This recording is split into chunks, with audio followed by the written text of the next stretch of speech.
Just a reminder that all proceeds from our YouTube channel are donated to charity. Please help us help others by giving us a thumbs up or subscribing to our channel. Your support makes a difference.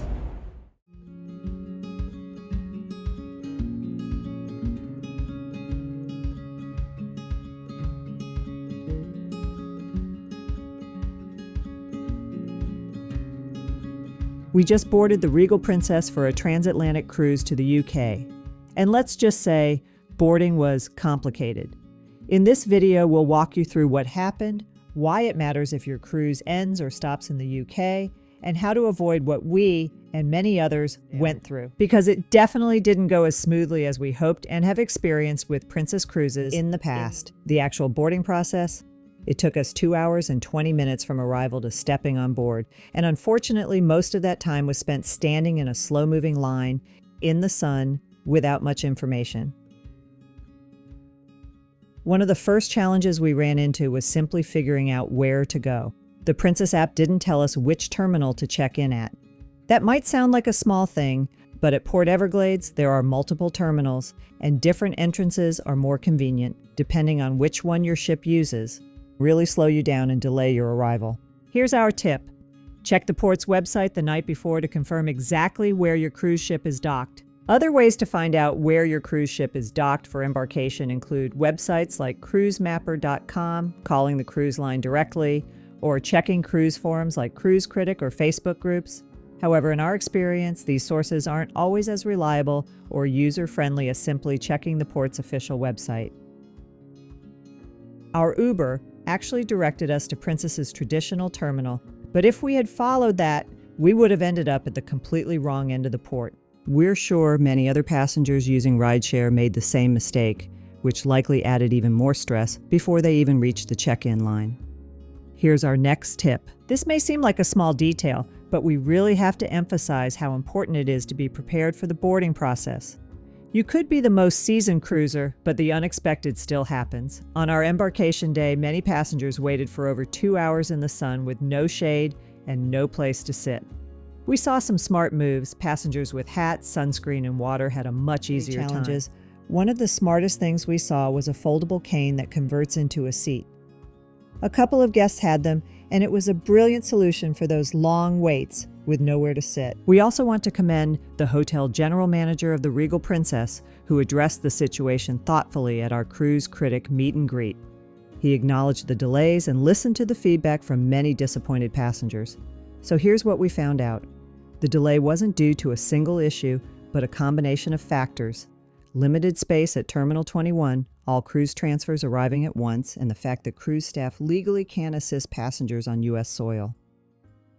That means if you're expecting Princess crew to bring you a wheelchair while you're in line outside the terminal, that simply won't happen. They can only assist once you're past the check-in area.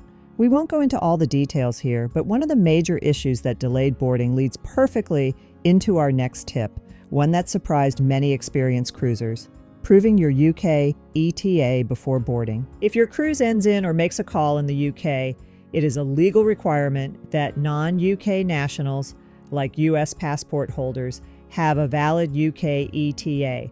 And you probably saw our video showing our experience applying for our UK ETA.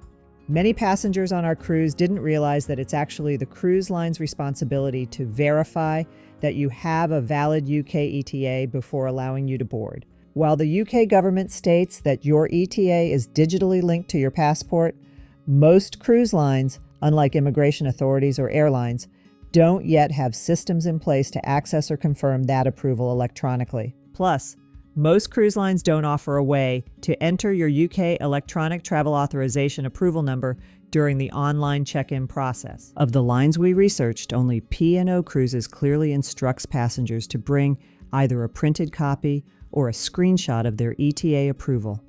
Princess, like many others, does not yet have a clear process in place.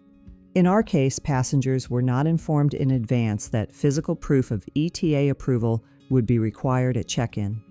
This lack of communication caused confusion at the terminal and was one of the factors contributing to the delay. We didn't find out that physical proof of ETA approval was required until we had already been standing in line for nearly 2 hours. Again, while airlines can usually verify your ETA electronically through your passport, cruise lines aren't set up the same way yet. At our embarkation, the port check-in staff were manually recording each passenger's ETA reference number and date of approval. We watched as the line slowed down while people scrolled through inboxes trying to find their approval emails. Based on what we experienced and what we've since learned, our strong recommendation is this: have your UK ETA approval email readily accessible when you board your cruise, either as a screenshot on your phone or a printed copy tucked in with your passport. We found that the UK ETA app didn't display our authorization number, so it wasn't helpful at check-in.